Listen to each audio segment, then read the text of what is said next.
जिस दर्द से इंसान गुजरता नहीं है उसको वो दर्द नहीं कुछ और ही दिखता है। गुरबानी में लिखा है ना, जिस तन लागे सोई जाने अवर क्या जाने पीर पराई। एक मां से पूछिए ना कि उसके दूध की वैल्यू क्या होती है। एक मां से पूछिए ना कि बच्चे को जन्म देना कितना कठिन काम है। उसकी ममता से पूछिए ना। आज जिस गुरु की शहादत को हम नतमस्तक हो रहे हैं, इस गुरु के बारे में एक ही लाइन, बहुत बड़ी लाइन है। वैसे तो बहुत ही विस्तार से गक्कड़ साहब ने बताया, मैं एक चीज सुन रहा था, इतिहास में से निकाल कर लाए थे, उसको मैं रिपीट नहीं करूंगा। कि दुनिया के अंदर एक ऐसा खानदान, दुनिया के अंदर एक ऐसा परिवार जिसने अपनी खातिर नहीं, देश की खातिर भी नहीं, मानवता की खातिर, हिंदू धर्म की खातिर पिता वारा, मां वारी, 4 साहिबजादे वारे, खुद को वारा, वो था गुरु गोबिंद सिंह जी का और गुरु तेग बहादुर जी का परिवार। अक्सर किसी को हमारी कहीं लड़ाई हो जाए तो कोई बच्चा ये नहीं कहता कि पिताजी आप जेल चले जाओ, या पिताजी आप ये गलती करो, या पिताजी ऐसे करो। ये पहला बच्चा था विश्व में जिसने कहा गुरु तेग बहादुर जी के लिए, जब कश्मीरी पंडित आए तो गुरु तेग बहादुर जी ने कहा, लगता है किसी बहुत महान शख्सियत को कुर्बानी देनी पड़ेगी, ऐसे औरंगजेब मानने वाला नहीं है। तो गुरु गोबिंद सिंह जी अपने पिता को कह रहे हैं कि आपसे बड़ी शख्सियत कौन हो सकती है, आप दीजिए ना कुर्बानी। और चांदनी चौक का वो भाई मतीदास चौक, ऐतिहासिक जगह, देखो बहुत पुरानी बातें नहीं है, तो 1000 साल वो नहीं है कि इतिहास में लिखा हुआ, नो, बहुत लेटेस्ट है। और आज मुझे लगता है कि कश्मीर के पंडित परिवार, चाहे वो दिल्ली में है चाहे कश्मीर में है, हमारे से ज्यादा इज्जत सत्कार करते हैं तो गुरु तेग बहादुर साहब का करते हैं। उनका बच्चा बच्चा ऋणी है गुरु तेग बहादुर साहब का, हमारा देश भी ऋणी है इस बात के लिए। इसलिए मैं सबसे पहले तो आपकी यूनिवर्सिटी को धन्यवाद करता हूं कि श्री गुरु तेग बहादुर जी को आप नमन किया। उसके बाद मैं धन्यवाद करता हूं गक्कड़ साहब, आपने मेरे जैसे कुछ व्यक्ति को यहां मान सम्मान देने के लिए बुलाया। कहते हैं कि एक छोटी सी बात होती है, इंसान का जीवन बदल जाता है। एक छोटी सी कोई ऐसी घटना होती है, और वो मेरे साथ हुई 1995 में दिल्ली के शमशान घाट में, जब मैं देखता हूं कि एक व्यक्ति लोगों की जली हुई लकड़ियों के टुकड़े उठा के टोकरी में रख रहा है। जब हम क्रिमेशन करते हैं तो आसपास लकड़ियां बच जाती हैं कुछ after the burning of dead body.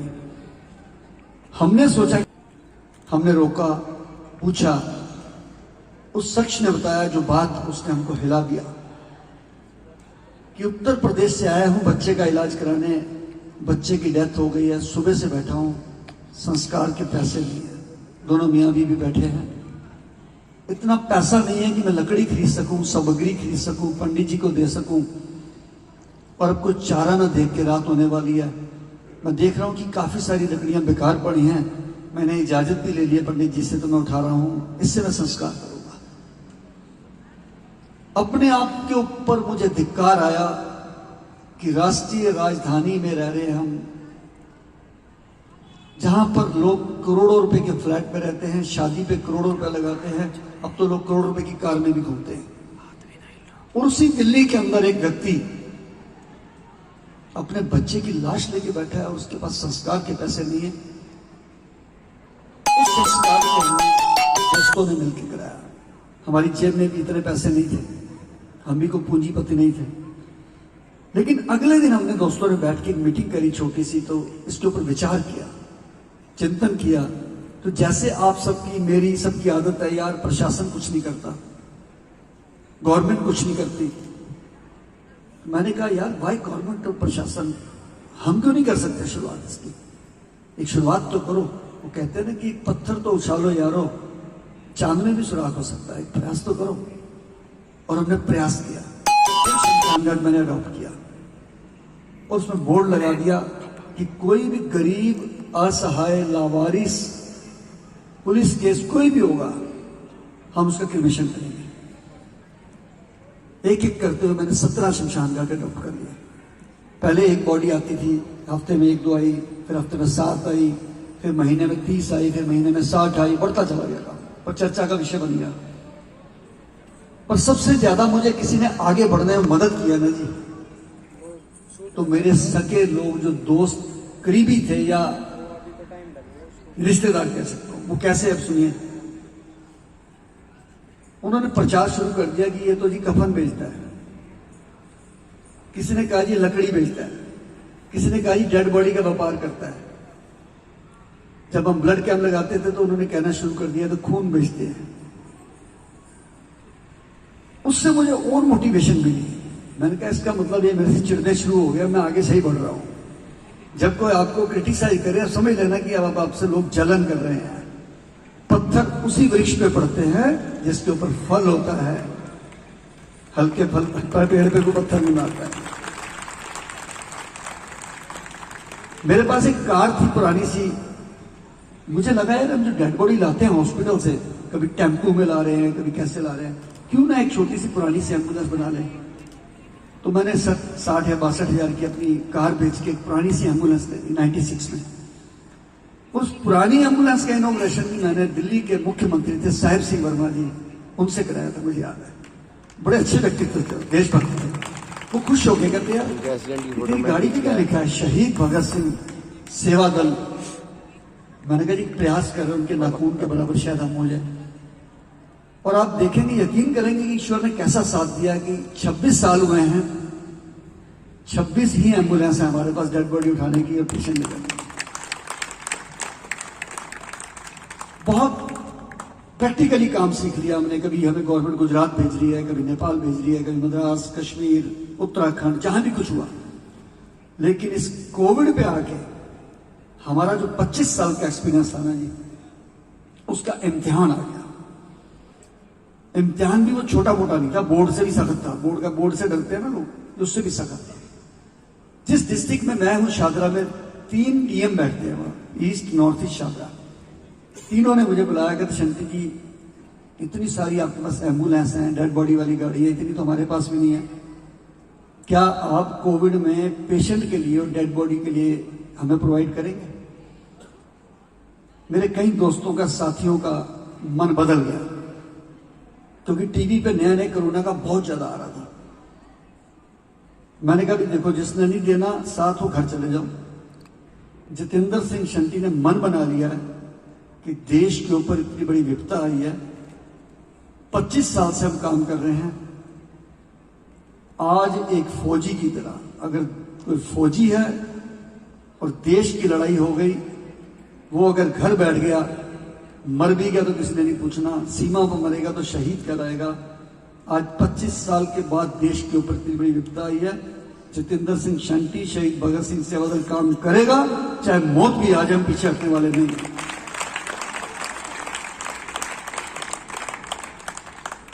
जैसा भी भाई साहब बता रहे थे, क्योंकि कैलकुलेशन अखबारों में कुछ और होती है, किताबों में कुछ और होती है, टीवी में कुछ होती है।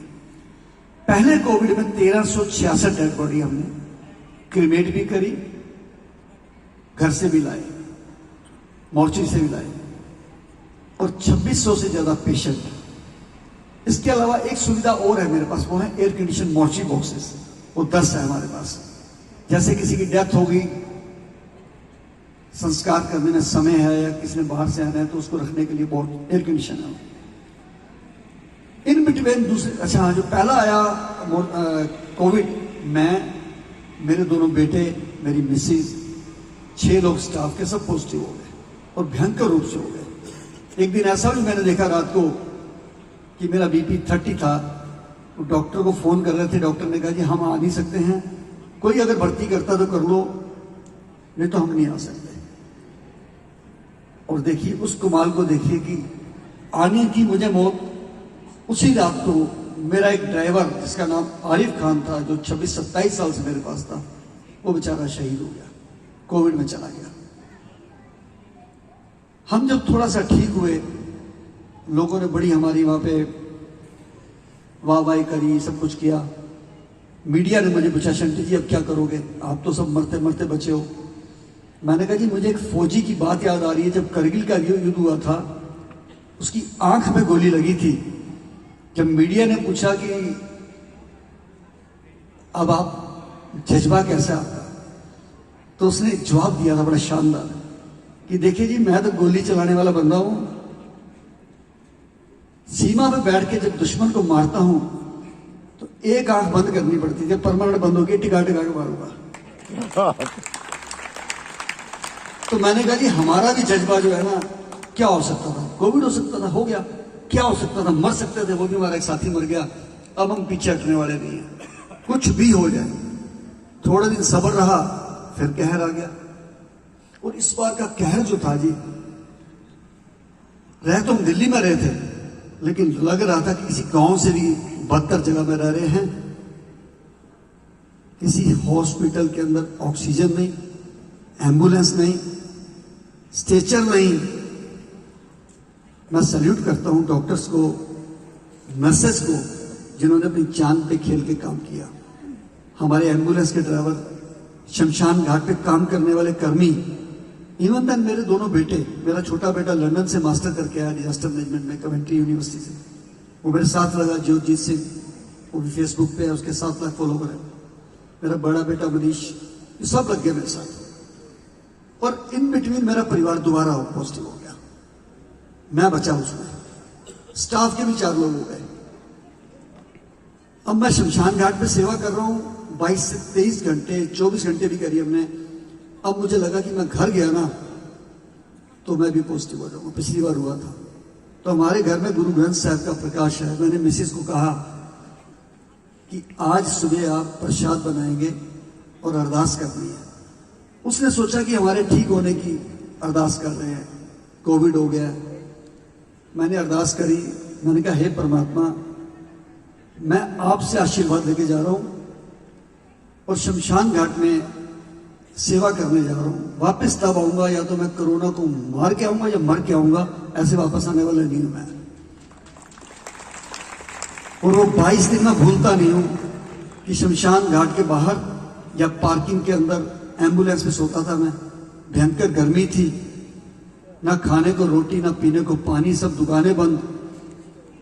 लेकिन जो कहर मैंने देखा है, आपने सुना भी नहीं होगा, टीवी पे भी नहीं देखा होगा, यही बता दूं मैं आपको। सोशल मीडिया में कुछ कुछ वीडियो हमने डाली थी कि 10-10 साल के बच्चे अपने पिता की लाश को ला रहे हैं। 3-4 हादसे तो ऐसे हैं कि आज भी याद आते हैं, मेरे रोंगटे खड़े हो जाते हैं। यार कैसे, क्या हो गया था दिल्ली को। एक बच्ची मुझे 18-19 साल की फोन करती है, अंकल मेरे पापा की डेथ हो गई है, अंकल को जगह नहीं मिल रही चलाने की, कैसे करूं। मैंने कहा बेटा मैं एम्बुलेंस भेजता हूं, बताओ कहां पे आप। थोड़ी देर बाद वो बच्ची मेरे सामने आके बैठ गई शमशान घाट के बाहर ही। मैंने कहा बेटा एम्बुलेंस ले जाओ। कहते नहीं अंकल, मैं पापा की लाश अपनी कार में ले आया। मैंने कहा कार में क्यों ले आया बेटा। कहती अंकल रात के 11-12 बजे से मैं अपने पापा को लेके 13-14 हॉस्पिटल में गई, किसी ने एडमिट नहीं किया। ऑक्सीजन जो पड़ी थी गाड़ी में वो 5 बजे सुबह खत्म हो गई और पापा की मृत्यु हो गई। और मैं उस समय से कभी निगम बोध घाट, कभी लोधी रोड, कभी 12-13 शमशान घाट में गई हूं। अंकल टाइम नहीं मिल रहा कहीं भी कोई शमशान घाट, मेरे पापा को जला दो प्लीज पापा, सॉरी।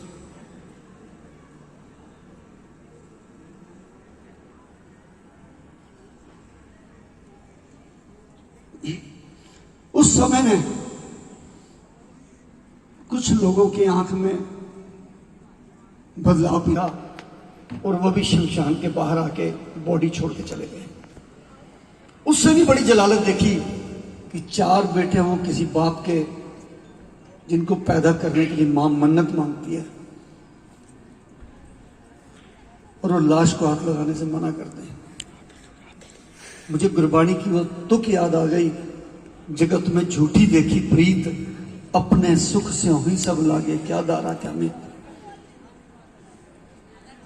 साफ मना कर दिया, शंटी जी हमको तो डर लगता है, आप ले जाइए बॉडी।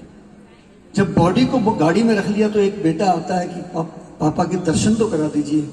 तो मैंने कहा जब 3 घंटे से बाहर पड़े थे दर्शन कर लेते आप।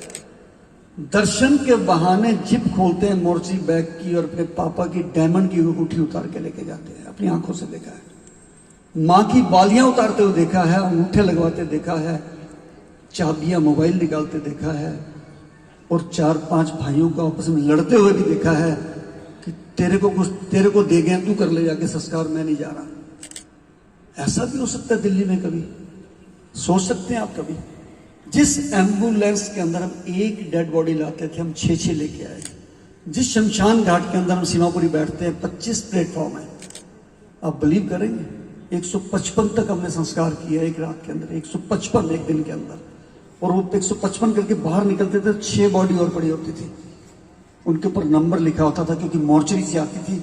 मैं फोन करता था कि भाई साहब नंबर आ गया, संस्कार कर लीजिए। तो आगे से सुनने को मिलता था कि शंटी जी हम तो टूट गए, पहले हॉस्पिटल में, फिर मोर्चरी में, फिर एम्बुलेंस नहीं मिली, अब शमशान में बैठे हैं, अब हिम्मत नहीं है, आप ही कर दीजिए संस्कार।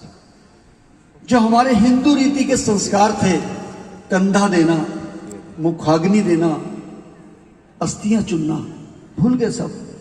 कोई अस्थि विसर्जन करने नहीं आया जी। कहते हैं ना कि पंचक लगे हैं जी, ये करना है जी, वो करना है जी, पैर इधर करो जी, सिर इधर करो जी, सब संस्कार भूल गए लोग। ना कंधा दिया, ना पंचक लगे, ना मुखाग्नि दी, ना अस्थियां उठाई, ऐसे गए धड़ाधड़ धड़ाधड़। मुझे वो एक शेर याद आ गया, वक्त फिल्म की जो गाना था उसका एक अंतरा है, आदमी को चाहिए वक्त से डर के रहे, कौन जाने किस घड़ी वक्त का बदले मिजाज। ये मिजाज ही तो बदला। चाहे कोई डॉक्टर था, चाहे कोई फौजी था, चाहे कोई करोड़पति था, सब एक धरातल पे आ गए और भीख मांग रहे थे, भीख, सांस की भीख, छोड़ दूं कि कहीं से सांस मिले। मैंने बहुत कुछ देखा अपनी आंखों से, बहुत कुछ देखा है। जहां एनजीओ अच्छा काम कर रही थी, हमारे आरएसएस के कार्यकर्ता घर घर जाकर रोटी खिला रहे थे, वहीं कुछ ऐसे भी संगठन थे, ऐसे व्यापारी वर्ग थे, इंडस्ट्री वर्ग थे, जिन्होंने मानवता को भूलते हुए जलालत दिखाई। मैंने कम से कम, ज्यादा तो नहीं, 3 करोड़ रुपए लोगों का बचाया है, जिनकी डेड बॉडी नहीं दे रहे थे हॉस्पिटल वाले को। 10 लाख तो 15 लाख दोगे तो बॉडी लेके देंगे, नहीं तो नहीं देते। हमने लड़के भिड़ के बॉडियां भी दिलाई, पैसा भी कोई नहीं दिया। एक वो कैटेगरी थी हॉस्पिटल्स, जिन्होंने जलालत दिखाई, 15-15, 20-20 लाख रुपया। एक ऐसा भी तबका था जिन्होंने 500 रुपए वाला सिलेंडर 50,000 रुपए का बेचा। एक ऐसा भी तबका था जिन्होंने 2000 का सिलेंडर, सॉरी इंजेक्शन 2 लाख तक बेचा। और एक और तबका था जिन्होंने एम्बुलेंस के 1000 की जगह 50-50 हजार रुपए दिए। और एक और तबका था जिन्होंने शमशान घाट पे बैक एंट्री से संस्कार कराने के 50-50 हजार रुपए लिए। ये सब कुछ दिल्ली में हुआ है। इसलिए जो मैंने देखा है, मैंने बयान किया है, और बहुत बड़ी नसीहत मिली है कि हमको पैसे की दौड़ से अब हट के किसी दूसरी दौड़ में लगना चाहिए। और खास करके मैं इस नौजवान पीढ़ी से भी कहूंगा कि आप लोग बहुत अच्छा पढ़ें, बहुत आगे बढ़ें, लेकिन मानवता को दिल में रखें, मानवता को मत छोड़ें। मैंने एक ऐसा भी परिवार देखा है जिसमें मां जो थी अपाहिज थी, रगड़ रगड़ के चलती थी। पिता जो है वो उसकी सेवा करता था। बच्चे कनाडा में थे और पिता एक दिन डेथ कर जाते हैं, रोज सेवा करते थे। तो मां ने देखा, हाँ मां बोल भी नहीं पाती थी, पैरालाइसिस थी। मां ने देखा मेरे पिता सेवा करने नहीं आए, लुढ़क लुढ़क के गई तो देखा पिता की डेड बॉडी पड़ी है। मां ने किसी तरीके से पड़ोसियों का फोन मिलाया, फोन मिलता था, उठाते तो बोल नहीं पाती थी। 5-6 बार ऐसा हुआ, पड़ोसी भी कोई नहीं आए और आखिर मां की भी डेथ हो गई। 3 दिन बाद जब स्मेल आनी शुरू हुई तो पड़ोसियों ने इधर उधर देखा, तो किसी ने कहा यार मुझे तो फ़ोन भी आए थे इनके यहाँ से। पुलिस ने दरवाजे तोड़े, हमारी एम्बुलेंस गई, बच्चों को कनाडा फ़ोन मिलाया गया। वो कहते जी हम तो आ नहीं सकते, आप ही करा दो, हम नहीं करा सकते। जिसके लिए हम सब कुछ करते हैं ना जी, बहुत परपंच कर पर धन ले आया, सुत धारा पर आन लुटाया, वो सब भाग गई। इसलिए आज हमने मन बना लिया है कि अपना जीवन मैंने अपना सेवा में लगाया था। राजनीति से भी दिमाग हट गया, सेवा में ही है जी। किसी को भी इस सब्जेक्ट को लेके कभी भी कुछ समझ ना हो, किसी को भी इस सब्जेक्ट को लेके सेवा करनी हो, चैरिटी करनी हो, चैरिटी के बारे में सीखना हो, या आप सबके क्षेत्र में किसी को कोई दुख आता है, उसको ये चीज़ें नहीं मिलती हैं, चाहे वो एम्बुलेंस है, चाहे शव वाहन है, चाहे उनके घर में कोई क्रिमेशन करने वाला नहीं है, किसी के पास पैसे नहीं है लकड़ी के, तो मेरा नंबर एक इजी नंबर है जो 87 50 90 50 50, ये मेरा एम्बुलेंस नंबर है। 8750905050 इस पर कर सकते हैं। मैं तो यही कहूँगा कि जब मुझे राष्ट्रपति जी ने बुलाया और पद्मश्री के लिए बुलाया, तो मैंने हाथ जोड़ के अवार्ड लिया। उसके बाद चाय पी रहे थे तो राष्ट्रपति जी ने आके मेरे कंधे पे हाथ रख के कहा कि आपने देश को और दिल्ली को बहुत कुछ दिया है इस बार। ये बात राष्ट्रपति जी ने कही। तो मैंने आगे से क्या कहा, मैंने कहा जी आपने जो मुझे दिया ना, ये मेरी मेहनत नहीं है, ये मेरे शमशान घाट पे काम करने वाले कर्मियों की मेहनत है, मेरे ड्राइवर्स की मेहनत है, मेरे बच्चों की, मेरे बेटों की मेहनत है। ये सार्वजनिक मेहनत से मैं यहाँ तक पहुँचा हूँ, कर पाया हूँ। और आज आपने जो ये मुझे मेडल दिया है ना, ये मेडल नहीं है, एक बहुत बड़ी जिम्मेदारी है ये। और पहली बार मैंने हिंदुस्तान में देखा है कि ऐसे ऐसे लोगों को पद्मश्री दिया कि जिनके पैर में चप्पल नहीं थी। मैंने जब उनको देखा तो सच बोलूंगा जो दिल की बात है कि कई बार मुझे हेट भी हुई, यार ये पद्मश्री के काबिल तो नहीं लग रहे, मैले कपड़े, स्मेल वाले कपड़े। लेकिन जब मैंने उनकी जीवनी पढ़ी, क्योंकि एक बुक दी गई थी, मेरा दिल किया, मैं इनके पैर छू लूं। यार मैं तो कुछ भी नहीं कर रहा जो ये काम कर रहे हैं बैठ के वहां आदिवासी क्षेत्र में, कहाँ काम कर रहे हैं। तो ये जो श्रेय जाता है ना जी, ये हमारे प्रधानमंत्री जी को जाता है, जिन्होंने एक एक व्यक्ति को ढूंढ के लेके आए और यहाँ पर बुलाकर उनको राष्ट्रपति भवन में सम्मानित किया, अपने साथ बैठा के चाय पिलाई। मैं समझता हूँ इससे और लोगों को मोटिवेशन मिलेगी, सेवा करने वालों को, आप जैसे नौजवान बच्चों को भी आगे आने वाले समय में मोटिवेशन मिलेगी। क्योंकि पूरी जिंदगी में सब कुछ मिल जाए, पैसा मिल जाए, शोहरत मिल जाए, अगर देश का राष्ट्रपति किसी को बुला के आशीर्वाद दे देता है, मैं समझता हूँ इससे बड़ी कोई पद्धति नहीं है, इससे बड़ी पदवी नहीं है, इससे बड़ा कोई इनाम नहीं है, इससे बड़ा कोई आशीर्वाद नहीं हो सकता है। मुझे उस दिन MHA वालों ने कहा, कहते शंटी जी आप ईस्ट दिल्ली में रहते हैं ना, मैंने कहा, कहते यार 2 करोड़ की आबादी है वहां पे, 74 साल हो गया आजादी को, पहला अवार्ड जा रहा है यमुना पार में। ये बात उन्होंने कही, कहते पहला अवार्ड जा रहा है। अच्छा, लोग कैसे कैसे सोचते हैं, धार्मिक पत्ती के दूसरे सोचते हैं। मुझे कनाडा से फोन आए, अमेरिका से आए, कहते शंटी जी हम तो एक ही चीज देख रहे थे कि 150 करोड़ की आबादी हिंदुस्तान की, 102 नाम उसमें, और हमारा अकेला सरदार वहां खड़ा है। उन्होंने अपने तरीके से देखा। अभी 3 दिन पहले बॉम्बे मुझे बुलाया कॉलेज में, मैं हैरान हो गया कि 500 1000 बंदे वहां स्वागत के लिए खड़े हैं। ये सारा जो बरकत है ना जी, ये सेवा की है। इसलिए मैं आप सबसे निवेदन करूंगा कि आप सब देश के लिए, मानवता के लिए कभी भी जीवन में मौका आए तो पीछे मत